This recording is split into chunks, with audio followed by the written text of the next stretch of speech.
ரிஷபராசிக்கு குழந்தை பாக்கியம்னு பார்க்கும்போது நம்ம பொதுவாக ஒரு பெண்ணுக்கு கர்ப்பப்பை, குழந்தைக்கு 5ஆம் இடம் பார்ப்போம், பெண்ணுக்கு 9ஆம் இடம் பார்ப்போம், கைனகாலஜியில் பார்ட்டிலும் 8ஆம் இடத்தெல்லாம் பார்ப்போம். இதெல்லாம் ரொம்ப முக்கியம். இங்கே இதுக்கு 9ஆம் இடம் பாரு சனி, அதற்கு 8ஆம் இடமும் சனியாக வந்துடுது. அப்போ தன் பாவத்துக்கு விரயமாகும். இந்த ரிஷபராசிக்காரங்க பொதுவாகவே ஒரு மிஸ்கரேஜ் ஏற்படுற வாய்ப்பு இருக்குங்க.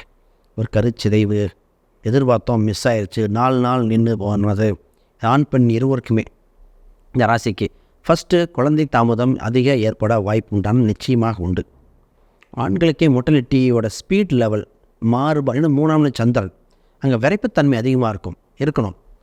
குரு அந்த 3ஆம் வீட்டை பார்க்காத ஜாதகத்துக்கு விரைப்புத்தன்மை கம்மியாக இருக்கிற வாய்ப்பு உண்டு. நீர்த்தன்மை அதிகமாக இருக்கும். அந்த உயிரணுக்கள் எண்ணிக்கை இந்த மாதிரி விஷயங்கள்லாம் இந்த ராசிக்கு வர வாய்ப்பு உண்டு.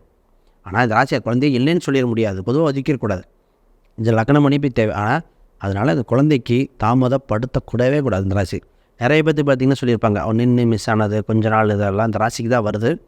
மருத்துவம் சிறு மருத்துவம் பார்க்க வேண்டி வரும். இல்லைன்னா இயற்கை வைத்தியில் பார்த்தாலும் டெவலப் ஆகிடும்.